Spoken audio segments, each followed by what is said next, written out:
Good morning. आपका श्री श्याम महाविद्यालय BSc agriculture first year की क्लासेस में आपका स्वागत है। अभी हम सस्य विज्ञान का तीसरा जो लेक्चर है पार्ट नंबर 3 जो पढ़ेंगे उसके हमने पहले में थोड़ा सा बेसिक पढ़ा था, दूसरे में बीज के बारे में थोड़ा बेसिक डिस्कस किया था और अभी हम बीज को ही आगे बढ़ाएंगे। बीज और जो आज का टॉपिक है बीज और उसके प्रकार।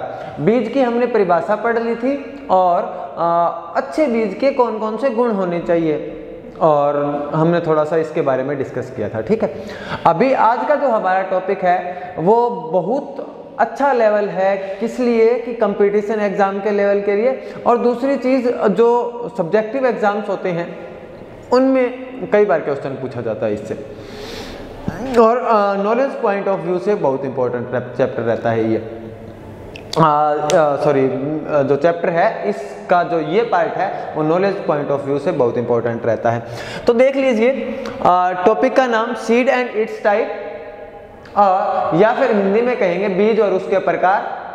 तो हम स्टार्टिंग से स्टार्ट करते हैं। पहले हमने कल पढ़ा था बीज की परिभाषा, एक बार मैं दोबारा दोहराना चाहूँगा। सस्य विज्ञान के अनुसार पौधे का वह कोई भी भाग जिससे हम नया पौधा तैयार कर सकते हैं बीज कहलाता है। यह जीव विज्ञान की मैं थोड़ा सा परिभाषा बताऊं तो परिपक्व बीजांड को हम क्या कह देते हैं, बीज कह देते हैं, या मैच्योर ओव्यूलिस सीड। तो बीज हमने जो परिभाषा थी वो लिख ली थी कि परिपक्व बीजांड को ही बीज कहते हैं। तो हम सीधा सा यहां पर लिख देते हैं परिपक्व बीजांड को बीज कहते हैं। ठीक है, अब हमारा जो मेन मुख्य टॉपिक है वो है इसके प्रकार और इसकी टाइप्स और इसकी क्लासेस। ठीक है, काफी क्वेश्चंस बनते हैं यहां से। तो इसके दो प्रकार होते हैं एक्चुअल में, टाइप ऑफ सीड्स में आता है दो प्रकार होते हैं। पहला एक बीजपत्री,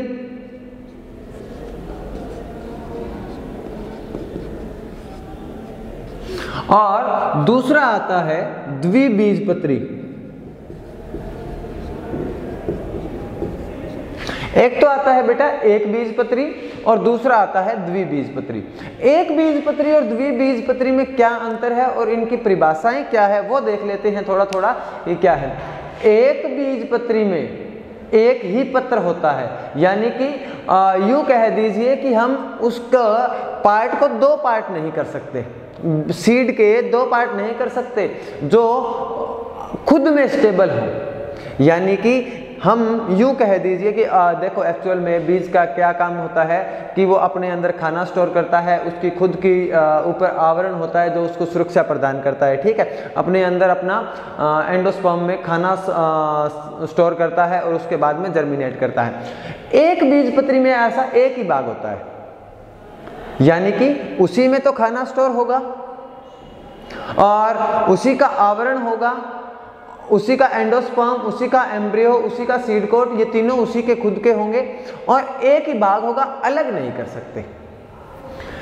अब आपको अंतर पता चलेगा जब द्विबीजपत्री की बात कर रहे हैं कि इसमें ना भले ही सीड कोट दोनों भागों का एक हो, इसमें दो भाग होते हैं, भले ही दोनों भागों का सीड कोट एक हो, लेकिन उनका एम्ब्रियो और एंडोस्पर्म अलग अलग होते हैं। यानी कि वो खुद इतने मैच्योर होते हैं कि उनमें खुद का एम्ब्रियो भी होता है और एंडोस्पर्म भी होता है, यानी वो खुद अकेला जर्मिनेट कर सकते हैं उन दोनों में से कोई एक भाग। या फिर सिंपल सी लैंग्वेज में कहें तो दो टुकड़े कर सकते हैं, दो भागों में उसको आसानी से तोड़ सकते हैं। जैसे अगर मैं द्विबीजपत्री की बात करूं तो चना सबसे बेस्ट एग्जांपल है इसका। सबसे बेस्ट कौन सा? चना। यानी कि इस प्रकार की इसकी स्ट्रक्चर बनी होती है। देखिए इस प्रकार की इसकी स्ट्रक्चर होती है। एक यहां पर दाल का टुकड़ा बना हुआ होता है और एक इस प्रकार से फिर दाल का टुकड़ा बना हुआ होता है यहां पर। यहाँ पर एक इस प्रकार का दाल का टुकड़ा बना हुआ होता है, इसके ऊपर ये क्या है, यहाँ पर यहाँ से एक आवरण बना होता है इस पर, जिसको हम क्या बोल देते हैं, सीड कोट, जिसको हम बोलते हैं सीड कोट। देखो एक्चुअल में ये दो भाग होते हैं इसके, इस प्रकार इसके दो भाग इस प्रकार जुड़े हुए होते हैं, और जो दोनों को आसानी से अलग कर सकता है। या चना सभी ने देखा होगा, दोनों की दालें अलग अलग हो सकती है ना, द्विबीजपत्री होता है चना, तो उसी को दो पत्र होते हैं, उसकी वजह से एक पत्र ये रहा, एक पत्र ये रहा, दोनों को इसको इसलिए इस बीज को द्विबीजपत्री बोल देते हैं। गेहूं है, चावल है, ऐसा कर सकते हैं क्या? उनमें नहीं कर सकते ना, तो उसको क्या बोल देते हैं, एक बीजपत्री। यानी जिस बीज में एक ही बीज पत्र होगा उसको एक बीजपत्री बोलते हैं। सीधी सिंपल सी कहानी याद रखनी है। परिभाषा लिखो तो भी यही लिखनी है कि जिस बीज में एक ही बीज पत्र होता है उसको एक बीजपत्री बोलते हैं, और जिसमें दो बीज पत्र होते हैं, जैसे चना में होता है द्विबीजपत्री। चना से सबसे आसानी से समझ में आ जाएगा। चना अगर नहीं देखा, देख लीजिए, उससे के छिलके को उतार करके आप जैसे ही देखेंगे आपको पता लग जाएगा कि दो बीज पत्र होते हैं उसमें, और दो बीज पत्र यानी कि दो द्विबीजपत्री, नाम से स्पष्ट है। यहां पर एक बीज पत्र होता है, यहां पर देख लीजिए गेहूं, या आप यूं कह दीजिए धान या चावल। तो सीधी सिंपल सी बात यहां पर इसके प्रकार में आपको समझ में आ गई होगी कि एक बीजपत्री और द्विबीजपत्री क्या होते हैं, जिसमें एक बीजपत्र और द्विबीजपत्री। हाँ, इसके एग्जाम्पल और भी बहुत सारे हैं। जैसे ही आपने जितने भी प्रकार के बीज देखे हैं उन सभी प्रकार के बीजों को आप देखिए और फिर पता लगाइए कि ये एक बीजपत्री है, ये द्विबीजपत्री है। सीधे सिंपल सी चीज आती है। ठीक है, होप आपको ये चीज समझ आ गई होगी। उसके बाद में बात करते हैं क्लासेस ऑफ सीड। इसको कुछ बुक्स के या कुछ टीचर्स के अकॉर्डिंग चार टाइप में डिवाइड किया जाता है। जो बीएससी आपका सिलेबस है उसके अकॉर्डिंग मैंने जब देखा तो उसके अकॉर्डिंग 5 टाइप में डिवाइड किया हुआ है। ठीक है, तो हम पांचों के ही पढ़ेंगे। इसमें भी ज्यादा कुछ है नहीं। जिस प्रकार हम बीज तैयार करते हैं और फिर बीज सबसे पहले तैयार करने से लेकर सबसे लास्ट में फार्मर तक सेल करना इन क्लासेस के अंदर आता है। ठीक है, यानी कि सबसे पहले प्रजनक ने बीज उगाया, बीज बनाया, और फिर वहां से धीरे धीरे आगे की स्टेजेस में बीज बढ़ता जाता है, और मैच्योर, इम्प्रूवमेंट, लास्ट में जाके उसको सर्टिफाई करवाया जाता है। यानी कि आप हिंदी में बोल दीजिए तो कोई भी कंपनी जो इंडियन गवर्नमेंट ने लाइसेंस प्रोवाइड करवाया है कंपनीज को, वो उसको सर्टिफाइड का लाइसेंस देती है। जैसे इंडिया के अंदर गवर्नमेंट है NSC, नेशनल सीड कॉरपोरेशन, और उसके एक्ट भी हैं, बहुत सी चीज़ें हैं। NSC के बारे में हम थोड़ा सा कल डिस्कस करेंगे। बाकी यहाँ पर आते हैं नाभिकीय या न्यूक्लियस। अब एक छोटी सी कहानी है, याद रखना कि एक कोई भी प्रजनक है, कोई भी इंसान है या कोई भी किसान है जो क्या करना चाहता है, एक बीज उत्पन्न करना चाहता है, और बीज उत्पन्न करना चाहता है तब उसको क्या है, वो एक फसल लगाता है, और फसल से उसको पहली बार जो बीज मिलता है ना, जो सबसे पहले उसने मतलब कैसे ही क्रॉस करवाया, कोई अलग चीज़ ट्राई की, उसने कोई नया जीन उसमें डेवलप किया, जेनेटिक इंजीनियरिंग से उसमें जीन पुट किया, तो ये सारी चीज़ें करके उसने क्या किया कि एक फसल बनाई, फसल उगाई, फसल उगा करके एक नया बीज तैयार किया। तो सर्वप्रथम जो बीज प्राप्त होगा ना, उसको नाभिकीय बीज बोलते हैं। एक बात और मैं बता दूं कि नया बीज तैयार करने में कम से कम 15 से 20 साल का समय भी लग सकता है। मिनिमम अगर पूछोगे तो 5 से 7 साल का समय तो लग ही जाता है। जब तक आप पहली स्टेज से तैयार करके जब तक उसको प्रमाणित करवाते हैं अपने नाम से या कोई भी जैसे सर्टिफाई करवाते हैं सीड को, तो उसको कम से कम 5 से 7 साल का समय लगता है। तो उसने क्या किया, किसान ने या जो प्रजनक था उन्होंने क्या किया कि पहली बार उसको उगाया। तो इसकी एक तो आनुवांशिकता है ना, आनुवांशिक शुद्धता वो 100% होती है, क्योंकि भौतिक शुद्धता भी 100% होती है। आनुवांशिक शुद्धता 100% क्यों होती है? क्योंकि वो पहली ही बार उसने बीज बनाया है, वैसा पहले तो कुछ था नहीं, तो वो अपने आप में ही 100% है। यानी कि जो जीन प्रजनक को चाहिए थे वो ही उसको मिले हैं, इस जो उसने क्रॉस करवाया था, जो उसने पाने के लिए वो मिल जाते हैं, तभी वो अगला स्टेप लेगा, तभी उसकी आनुवांशिकता है क्या है 100% मान ली जाती है। इतनी बात आपको ध्यान रखना है। दूसरा आता है प्रजनक बीज। प्रजनक बीज यानी कि जो आपने नाभिकीय बीज उत्पन्न किया है ना, उस नाभिकीय बीज को ही क्या करेंगे, आगे बढ़ाएंगे। नाभिकीय बीज को अब इस साल लगाया और उसके कुछ समय बाद आपको अगला बीज तैयार मिल गया। अगले 6 महीने बाद या अगले 1 साल बाद या जितना भी समय वो फसल लेती है उसके अनुसार आपको अगला बीज मिल गया।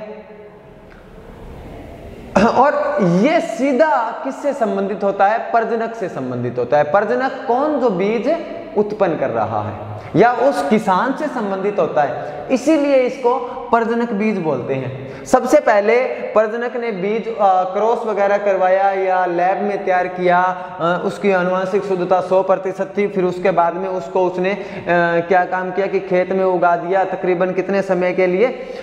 तकरीबन जितने भी समय की वो फसल थी उतने समय के लिए उसने क्या किया, उगा दिया। उसके बाद में क्या हुआ?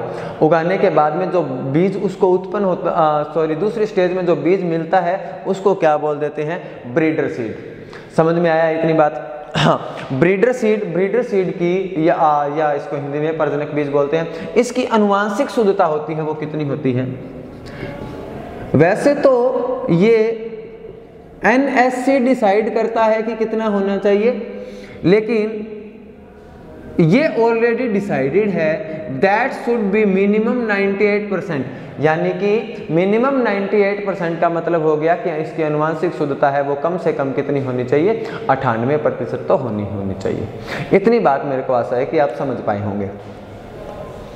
भौतिक शुद्धता भी 98% या इससे ज़्यादा होनी चाहिए, आनुवांशिक शुद्धता भी 98% या इससे ज़्यादा होनी चाहिए। और अब क्या किया ब्रीडर ने? दोबारा अगले साल या अगले समय में जब भी क्रॉप लगती है, जो बीज वो तैयार कर रहा है, उसने क्या किया कि फिर दोबारा वो बीज उगाया।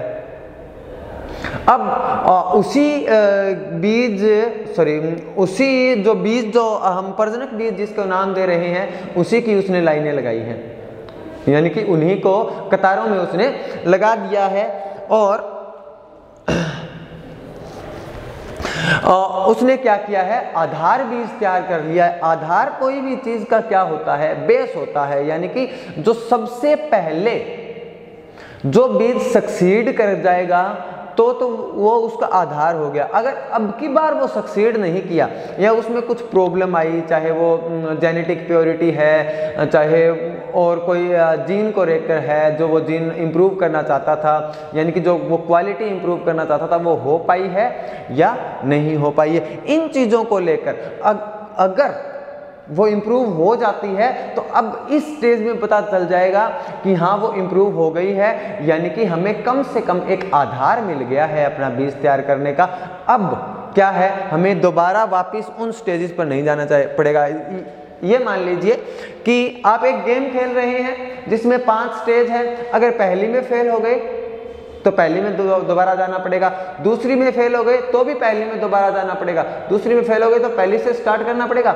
ठीक है, अगर आप तीसरी में फेल हो गए तो भी पहली से स्टार्ट करना पड़ेगा। अगर तीसरी पास हो गई फिर आप आगे बढ़ते जाएंगे। तीसरी स्टेज जैसे ही आपकी उस खेल में पास हुई और आप चौथी में चले गए, चौथी स्टेज फेल हो गई, तो आपको अब की बार पहली में नहीं आना पड़ेगा, क्योंकि तीसरी आप पार कर चुके हो। तीसरी वो लाइफ लाइन है। आप चौथी में फेल हो जाओ या पांचवी में फेल हो जाओ, आप तीसरी स्टेज से वापस काम करना शुरू कर सकते हो। इतना बात का ध्यान रखना है, यानी कि जिस प्रकार KBC वगैरह नहीं होता क्या, कौन बनेगा करोड़पति, कि आपको 1,60,000 रुपए का आप 10 क्वेश्चन गलत कर दो तो भी 1,60,000 रुपए का चेक मिल जाएगा। इस प्रकार की चीजें हैं कि वो 1,60,000 तो वो KBC में होता है, हमको वो तो खेल नहीं रहे, हम पढ़ रहे हैं, तो हमें क्या है, आधार याद रखना है कि आधार वो स्थिति है, वो स्टेज है कि जहां से हमें अगर आधार पार कर लिया तो उससे पीछे वाली स्टेजेस पे हमें नहीं जाना पड़ेगा। सिंपल सी चीज है, तो इसीलिए इसका नाम क्या है, आधार। तो हम बात कर रहे थे कि सबसे पहले क्या किया, नाभिकीय बीज उगाया, नाभिकीय बीज पैदा किया। नाभिकीय बीज पैदा करने के बाद प्रजनक बीज अगले साल तैयार हुआ, प्रजनक बीज के अगले समय में तैयार हुआ आधार बीज। आधार बीज की अनुवांशिकता, अनुवांशिक शुद्धता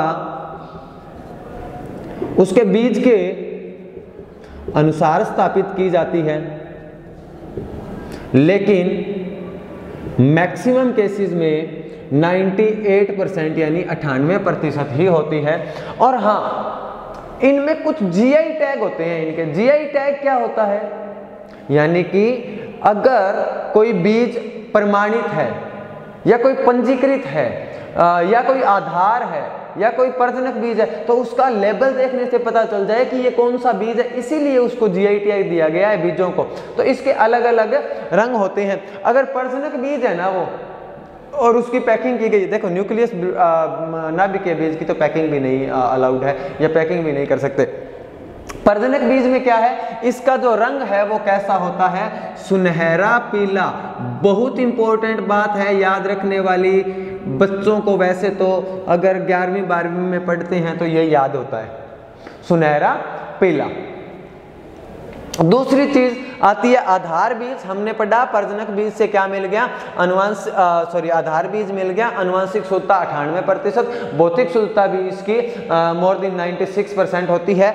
और इसमें अगली चीज क्या है, GI टैग कैसा होता है इसमें, देखो इसका कैसा है, सुनहरा पीला, और आगे वाले का कैसा होगा, व्हाइट, बिल्कुल सफेद।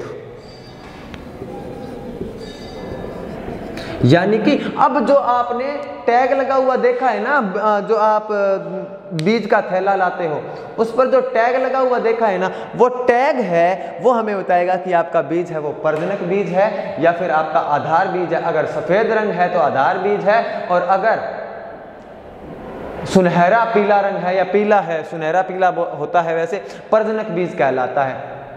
इतनी बात आशा है आपको समझ में आई होगी। अब जब आप तीसरी स्टेज से बाहर निकल चुके हैं, तीसरी स्टेज आपकी सक्सीड हो गई, अब खुश हो जाओ कि वापस पहली स्टेज पर नहीं जाना पड़ेगा, क्योंकि आपको एक बीज का आपके बीज को एक आधार मिल चुका है कि उसके आगे कुछ इंप्रूवमेंट करना चाहो तो हो सकता है, आप कर सकते हो, लेकिन हाँ बिल्कुल 0 पे जाने की आवश्यकता नहीं है।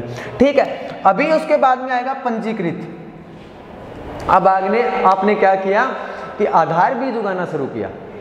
आधार बीज जैसे ही उगाना शुरू करेंगे, आपने आधार बीज को उगाने के बाद में जो बीज प्राप्त करेंगे, आप आधार बीज के बाद जो बीज प्राप्त करेंगे वो क्या है, पंजीकृत बीज होता है। और जैसे ही पंजीकृत आधार बीज के बाद में वो उगा सही, और आपको जेनेटिक प्योरिटी वगैरह 95% से 95% से ज़्यादा मिली। ये अलग अलग फसल के लिए अलग अलग होता है। मैंने कल भी बताया था भौतिक शुद्धता कितनी होनी चाहिए अलग अलग बीजों के लिए, और जो अनुवांशिक शुद्धता है वो कितनी होनी चाहिए, तो वो पंजीकृत बीज की ही बता रहा था मैं, ये ध्यान रखना, पंजीकृत और प्रमाणित सर्टिफाइड सीड की होती है। ठीक है, तो अब अगर आपका बीज की इतनी शुद्धता हो जाए और आपको ये सारी चीज़ें जो एक अच्छी क्वालिटी के बीज में होनी चाहिए, जो कल बताई थी, अच्छा बीज की क्या पहचान है वो बताई थी, तो हमें क्या करना है, सिंपल सी चीज़ है कि उसको रजिस्टर करवा लेना है, पंजीकरण करवा लेना है, उसका अपने नाम से उसको सेव करवा लेना है, जो मर्जी आप चाहो। तो पंजीकृत आपने करवा लिया बीज को, अब आप क्या हो गए, सेफ हो गए कि ये बीज है जो आपका है। और जिस बीज को पंजीकृत कर दिया जाता है, जिस बीज को आपके नाम कर दिया जाता है कोई भी कंपनी के द्वारा या जो गवर्नमेंट द्वारा सर्टिफाइड होती हैं, गवर्नमेंट द्वारा चलाई जाती हैं, उनके द्वारा अगर कर दिया जाए, आपके बीज को क्या कर दिया जाए, रजिस्टर कर दिया जाए, पंजीकृत कर दिया जाए, तो उस बीज का जीआई टैग देखो क्या होगा, पर्पल कलर का, पर्पल समझते हो ना, बैंगनी रंग का, बैंगन सभी ने देखा है, बैंगन सभी ने देखा है, उसका रंग जैसा होता है वैसा ही इसका जीआई टैग होगा, पंजीकृत। बात समझ रहे हैं, बहुत सिंपल चीज है। ठीक है, आगे लास्ट पे बढ़ते हैं। लास्ट में क्या आता है, प्रमाणित बीज। अब आप क्या करो कि कोई आपने क्या काम किया, कोई कंपनी है जो गवर्नमेंट के द्वारा सर्टिफाइड है, जैसे ही आपने रजिस्ट्रेशन करवाया उस बीज का और आपको रजिस्ट्रेशन उसका मिल गया, वो रजिस्टर्ड हो गया, उसके बाद में आपको कहाँ जाना है, कंपनी के पास। कौन सी कंपनी, कोई भी गवर्नमेंट कंपनी। फॉर एग्जांपल मैं नाम लेता हूँ national seed corporation of India. इसके इतिहास है या इसके बारे में जो जानकारी है हम कल पढ़ेंगे, एनएससी के बारे में, या नेशनल सीड एक्ट है कब स्टार्ट हुआ था, इन सभी चीज़ों के बारे में कल देखेंगे। लेकिन अभी के लिए हम मान लीजिए कि उनके पास जाते हैं, हम बोलते हैं कि हमारा जो सीड है वो हमने रजिस्टर करवा लिया है और हम उसे सर्टिफाई करवाना चाहते हैं, यानी कि गवर्नमेंट की मोहर लगवाना चाहते हैं कि हम ये बीज कहीं पर भी बेच सकते हैं और हमारा बीज अच्छा है। इस चीज़ की हम मोहर है वो किससे लगवाना चाहते हैं, कोई भी ये कंपनी, कोई भी नहीं, जो सर्टिफाइड कंपनी है जिसका नाम मैंने अभी भी आपको बताया था एनएससी है। तो उसके बाद में जो प्रमाणित है उसको गवर्नमेंट की वो कंपनी अगर प्रमाण दे देगी, प्रमाण तो आप सभी जानते हो कि यानी लिख करके दे देगी कि ये इस इंसान ने, इस प्रजनक ने ये बीज तैयार किया है, इसका है, इसकी जेनेटिक प्योरिटी, तो वो उस साल के दौरान वो जो कंपनी है, वो जो ऑर्गेनाइजेशन है, वो जो संस्था है ना, जैसे एनएससी बताई थी, वो उगा करके देखती है इसको अब उतने ही समय के लिए, और अगर वो शुद्ध बीज की सारी कंडीशंस को फॉलो करता है तब उसको सर्टिफिकेशन दे दिया जाता है, उसको सर्टिफाई करा दिया जाता है। उस बीज को जो क्या हो जाता है, फिर सर्टिफाई हो जाता है और उस सर्टिफाइड बीज को ही सर्टिफाइड बीज बोलते हैं और उसी को प्रमाणित बीज हिंदी में बोल दिया जाता है। इतनी सी कहानी है बस। और इसका जो जीआई टैग है वो कैसा होता है, नीले रंग का, ब्लू कलर। तो आपको बेटा सिंपल सी चीज याद रखनी है कि पहले जीआई टैग अगर याद करने का तरीका मैं बताऊं आपको, तो पहले तो सीधा सफेद से थोड़ा सा कम, यानी कि जो सुनहरा पीला होता है, सफेद से थोड़ा कम सुनहरा पीला ही होता है। दूसरी चीज सफेद आ गया। तीसरा, पहले का तो होता ही नहीं ना, दूसरे से स्टार्ट करना है। नंबर वाइज नाम भी याद रखना है, एक दो बार पढ़ोगे याद हो जाएगा। तो इसका जीआई टैग होता नहीं। दूसरा क्या है, ये सुनहरा पीला होता है, यानी कि सफेद से थोड़ा सा यूं बोल दीजिए कि सफेद से थोड़ा सा फीका, फिर सफेद से फिर थोड़ा सा क्या हो गया और गाढ़ा होता गया और बैंगनी हो गया, और बैंगनी के बाद में आपने क्या हो गया, सीधा नीला। तो आपको थोड़ा थोड़ा गाढ़ा करता जाना है रंग, सुनहरा पीला, थोड़ा सा गाढ़ा किया सफेद, फिर थोड़ा सा गाढ़ा किया, क्या हो गया आपका रंग हो जाता है बैंगनी, और बैंगनी के बाद थोड़ा सा गाढ़ा यानी कि नीला। ये याद करने का थोड़ा सा तरीका रहता है, ये